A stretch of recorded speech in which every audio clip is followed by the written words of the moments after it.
सुबह 6 बजे का टाइम है और हमारी भी यहाँ से तैयारी हो गई है श्रीनगर के लिए।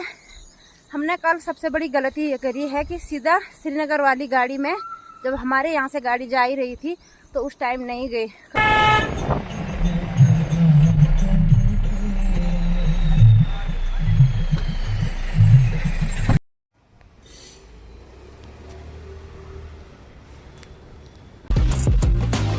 हेलो दोस्तों, प्रणाम आप सभी को। स्वागत है आपका फिर से मेरे एक और ब्लॉग में और मधमेश्वर घाटी के मनसुना मार्केट से। दोस्तों कैसे हो आप लोग? आशा उम्मीद करती हूँ बहुत ही ज्यादा अच्छे होंगे।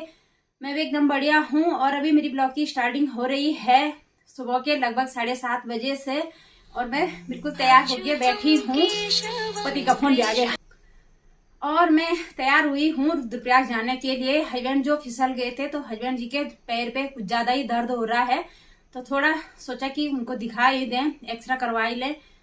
तो अभी हस्बैंड जी भी आ गए हैं, उनका कॉल आ गया है कि वो घर से ही आ रहे हैं और मैं मनसुना से।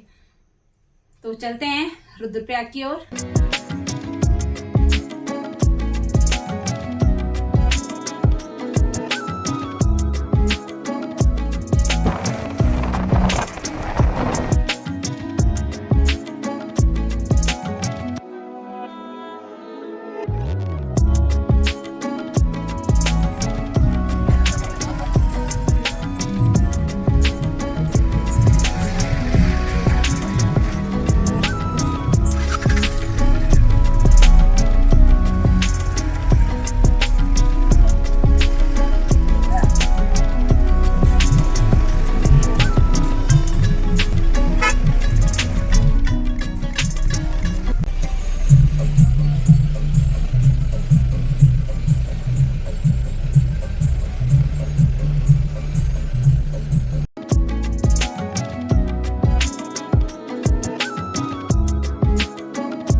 चलो जी, हम भी पहुंच गए हैं अपने डिस्ट्रिक्ट रुद्रप्रयाग में और हमें यहीं तक जाना है।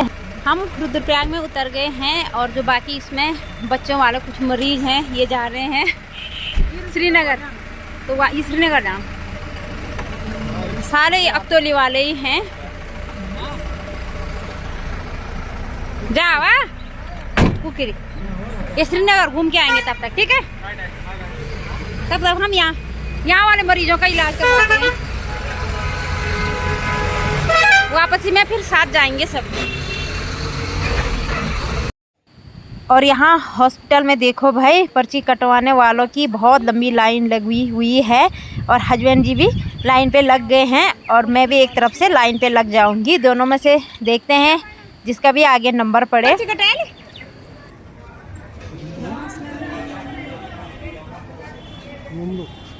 और हस्बैंड जी को दिखाना है हमें 34 नंबर रूम में और यहाँ पे अंदर इतनी भीड़ पहले से ही लगी हुई है।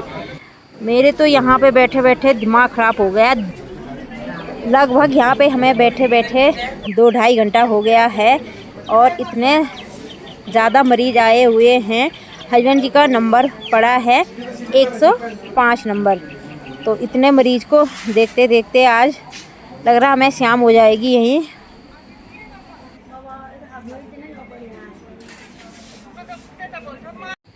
यहाँ से लगभग 1:30 बजे का टाइम है और हमको इन्होंने यहाँ वाले डॉक्टरों ने दूसरे हॉस्पिटल में भेज दिया है और वो हॉस्पिटल है कोटेश्वर में। तो अब हमें जाना है कोटेश्वर में। और कोटेश्वर जाने के लिए हमें गाड़ी बुक करनी थी क्योंकि इस टाइम पे शेयरिंग वाली गाड़ी बहुत कम चांस था। तो भैया आया हुआ था मेरा हॉस्पिटल में किसी और मरीज़ को लेके, तो वो तो अच्छा हुआ भाई आया हुआ था, तो भाई के साथ हम फिर उस वाले हॉस्पिटल में चले गए। और यहाँ वाला हॉस्पिटल भी बिल्कुल सुनसान ही पड़ा हुआ है, बस 2-4 ही दिखाई दे रहे हैं। यहाँ का भी मुझे नहीं लग रहा कि यहाँ भी हमारा कुछ हो पाएगा, पर कोई नहीं, एक बार यहाँ भी ट्राई कर लेते हैं, कोशिश कर लेते हैं, क्या पता हो जाए।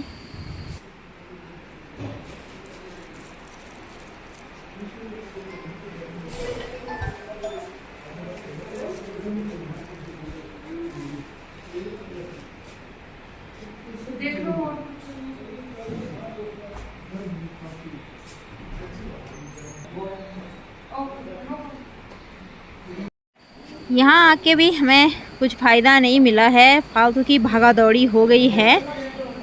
यहाँ भी लग रहा है एक्सरा वाला डॉक्टर की भी छुट्टी हो गई है, 2 बज गई है और डॉक्टर भी यहाँ पे कम ही चांस लग रहा है। भाई बता रहा है कि किसी ने बताया है भाई को कि डॉक्टर चले गए हैं क्योंकि 2 बजे का टाइम हो गया है। और यहाँ देखो ताला लगा हुआ है एक्सरा वाले रूम में।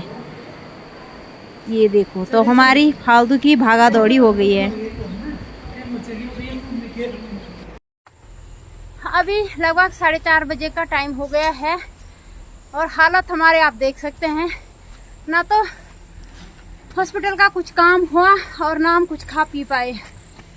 मैं तो गर्मी से पहले में तो हम ऐसी ठंडी जगह से हैं, तो यहाँ रुद्रप्रयाग में इतनी भयंकर वाली गर्मी हो रही है, तो मेरे से गर्मी ही बर्दाश्त नहीं हो रही। मेरे को लग रहा है मरीज का तो पता नहीं, लेकिन मुझे यहाँ पहले एडमिट करना पड़ेगा। और आज जैसा दिन भगवान ना हमारी लाइफ में आए ना किसी के लाइफ में आए। इतनी भागा दौड़ी और ना कुछ काम हो पाया, तो आज हमें यहीं रहना पड़ा और कल हमें जाना है श्रीनगर। बाप रे, गर्मी से बुरे हाल हुए जा रहे हैं। तो आज हम अभी नाइट हमारा दीदी के यहाँ होगा। दीदी है मेरी यहाँ गुलाबराय में, जो आप लोगों ने कई बार ब्लॉग में भी देखा होगा मेरी दीदी को। तो अभी दीदी के ही घर जा रहे हैं। हेलो दोस्तों, गुड मॉर्निंग। सुबह 6 बजे का टाइम है और हमारी भी यहाँ से तैयारी हो गई है श्रीनगर के लिए। हमने कल सबसे बड़ी गलती ये करी है कि सीधा श्रीनगर वाली गाड़ी में, जब हमारे यहाँ से गाड़ी जा ही रही थी तो उस टाइम नहीं गए। कभी कभी पता नहीं क्या ही हो जाता है, खुद के लिए रास्ता ही नहीं मिलता। कुछ सोचते हैं कुछ होता है। तो अभी दीदी के यहाँ से भी निकल गए हैं और यहाँ की जो गर्मी है ना वो मेरे को बिल्कुल भी सूट नहीं हो रही। मुंह एकदम पूरा चेहरा सूज गया है, पैर भी सूज गए हैं। हम जाएंगे इस वाली सड़क से, जो कि यहाँ पे वन विभाग वालों का ऑफिस है आगे, इस वाली सड़क पे सीधा आगे। तो ये कच्ची सड़क है और दीदी लोग यहाँ पे रहते हैं। इस नर्सरी में मेरी दीदी काम करती है, तो उनको वन विभाग की तरफ से यहाँ पे रूम मिले हैं ये वाले। और कल तो मैं बहुत थक गई थी तो ब्लॉगिंग भी नहीं कर पाई दीदी लोगों के साथ, थकान लग गई थी, एक गर्मी से बुरे हाल हो गए थे।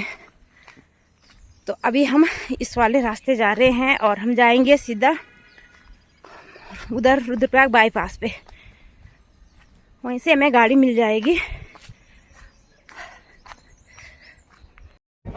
अभी हमें गाड़ी भी मिल गई है और माँ धारी देवी के पावन स्थान से हम गुजर रहे हैं। और मैं आप लोगों को पूरी कोशिश करूँगी दूर से ही दर्शन कराने के।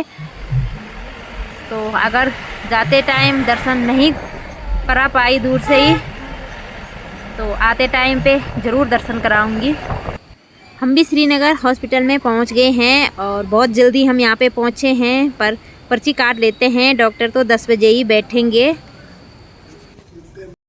अभी हमारी भी वापसी हो गई है और फिर से माँ धारी देवी के पावन स्थान से ही गुजर रहे हैं। तो जितना हो सकेगा दूर से ही हम आप लोगों को दर्शन कराएंगे और मैं खुद भी दर्शन करूंगी। एक बार तो पहले भी मुझे माँ का बुलावा आया हुआ है और मैं यहाँ पे दर्शन करने के लिए आई हूँ। तो बहुत अच्छे से हमने यहाँ पे दर्शन करे हैं, बहुत पहले आए थे, पर मैं चाहती हूँ एक बार माँ का बुलावा फिर से आए और फिर से हम माँ के दर्शन करें और आप लोगों को भी दर्शन ज़रूर कराएंगे। मैं यहाँ पे लगभग 15-16 साल पहले आई थी, जब माँ का मंदिर दूसरा वाला था। अब तो माँ का मंदिर उठाया गया है, तो जब से ये नया मंदिर बना है मैं तब से यहाँ पे नहीं आई हूँ। बहुत मन है कि माँ का एक बार बुलावा, फिर से माँ का बुलावा आए और हम माँ का आशीर्वाद लेने एक बार फिर से आए। तो माँ की कृपा रही, माँ की डोरी लगे तो एक बार हम ज़रूर आएंगे यहाँ पे और माँ का आशीर्वाद ज़रूर लेंगे। जय माँ धारी देवी, अपनी कृपा सदा अपने भक्तों पे बनाए रखना।